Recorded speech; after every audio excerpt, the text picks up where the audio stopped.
Hey, you have reached Michael Gray, day one or one day, and it's an encouragement, a message of encouragement to parents, educators, and politicians. What do you want for your child? What do you want for your student? I know the answer to that, the best. We want it, but we are not taking care of our children properly.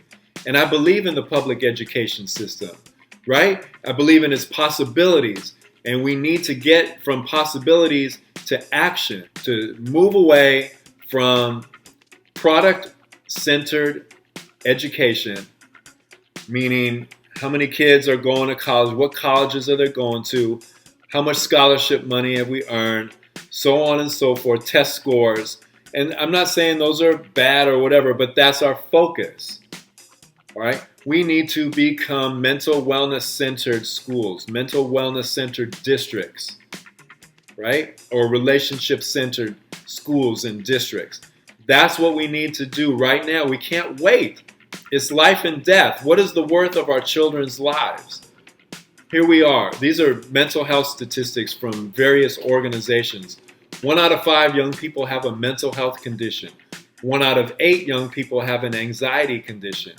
1 out of 10. And these are conservative because people don't report this stuff. This is what's reported. 1 out of 10 have a mood condition, which is depression. Half of all lifetime mental health conditions begin by age 14. I saw another set of research that had 13.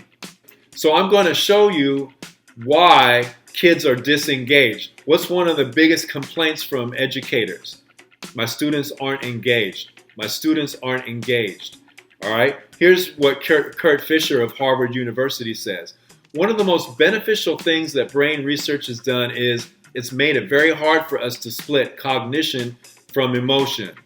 The areas of the brain most involved in memory, learning, cognition, and that's the quintessential cognitive function, which is memory, is tied to the emotion areas, right?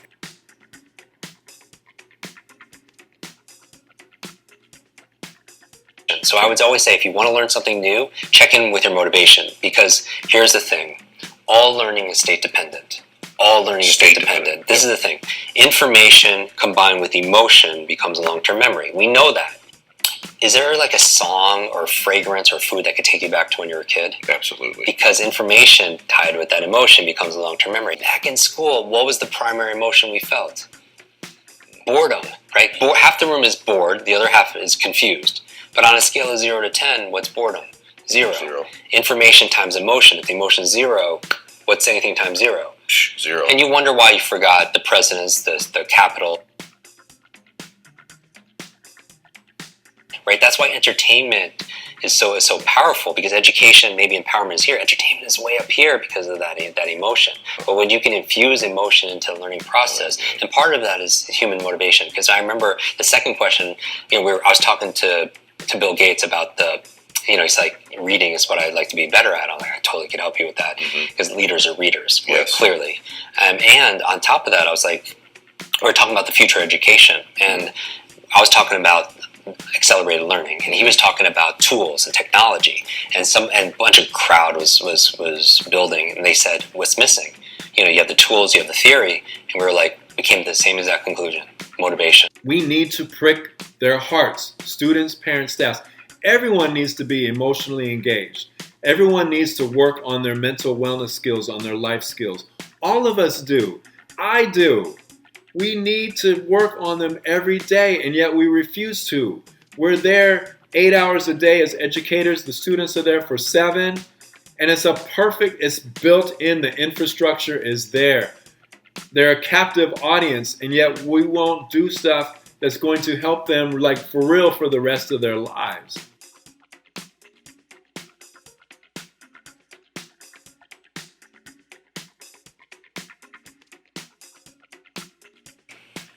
So vulnerability is the birthplace of everything we want more of in our lives.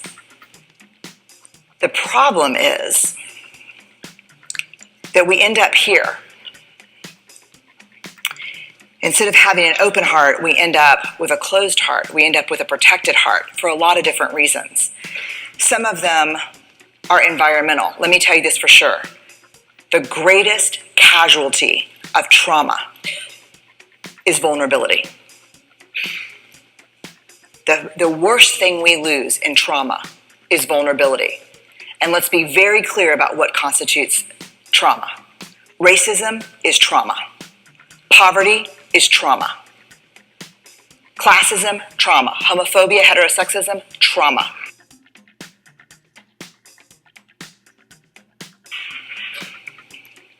And so the biggest casualty of that is I can't be vulnerable.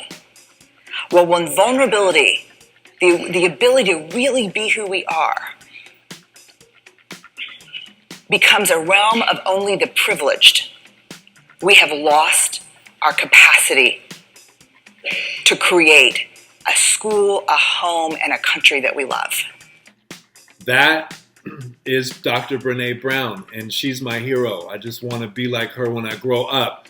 Here is a demographic of our poverty rates in the state of California, and specifically Los Angeles County, which is where I work, but in any state you can find the same information. 46% of LA County children live at, near, or below the poverty line. All right, the dark areas are up to 68%. It's an amazing phenomenon that we just pretend that kids aren't coming to school not ready to learn. And it's not ready to learn out of spite or that they don't care. They just don't know how to care because they're in a state of survival. When you're in a state of survival, you're nowhere near any kind of vulnerable or creative type of feeling. This is what I'm asking us to do. Let's be urgent. Day one. We cannot wait. It really is life and death for our kids, right? And we need to train our staff. We need to train our coaches. We need to train our parents. We're going to get to that. Just have easy to use materials that students have on their media devices. It's super simple. There's PDF stuff that exists. There's all sorts of stuff, right, that they have 24/7 that they can use that's going to help them with their mental wellness situation, right? But it has to be at the school also, in each class every day, at all levels, pre-K through grade 12. Now, here, I don't know if this is controversial or not. I care, but I don't really care. And this needs to be a must.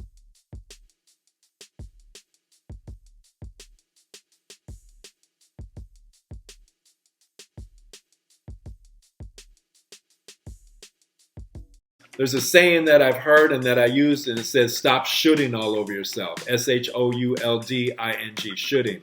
So I think you should say it out loud with me. Stop shooting all over yourself.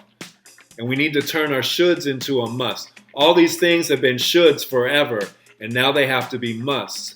And this right here is something that is super, super important.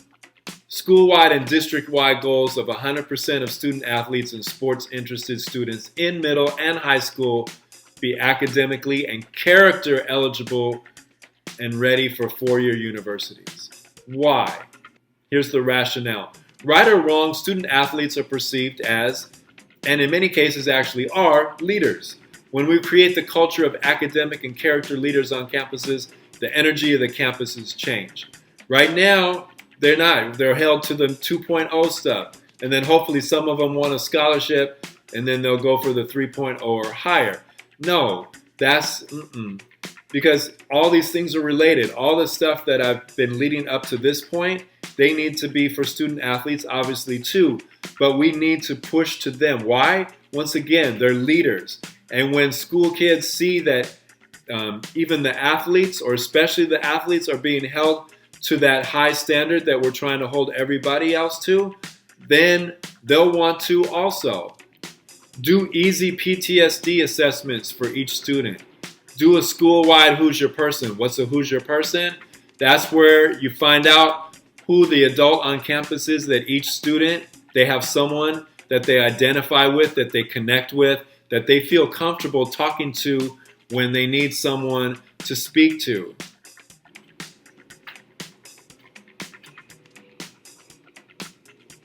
We're going to go through these 4 because they're radically different concepts. We use these words interchangeably, and they are completely different. And one of the 4 elements of shame resilience that the most resilient men and women have in common is they know the difference between these words, and they use the right word to express the right emotion. People ask me all the time, like, what's your goal in your life? I was like, to make the world a braver place. If you had one opportunity, what would be the most effective impact you could ever do? I said, if I could get in front of every teacher in the world and we could have real conversations about shame, about vulnerability, about courage, because I think the revolution will not be televised, it will be in your classrooms. That's it. That's my pitch. That's my encouragement, that we change today. Not tomorrow, but we change today. And I'm not going to give up. You're right. We are right there. We have 51 million students at our fingertips that we can have an impact on. And then you add on to at least 51 million more parents. Now we're at a third of our country's population. We can do this. We have to do it.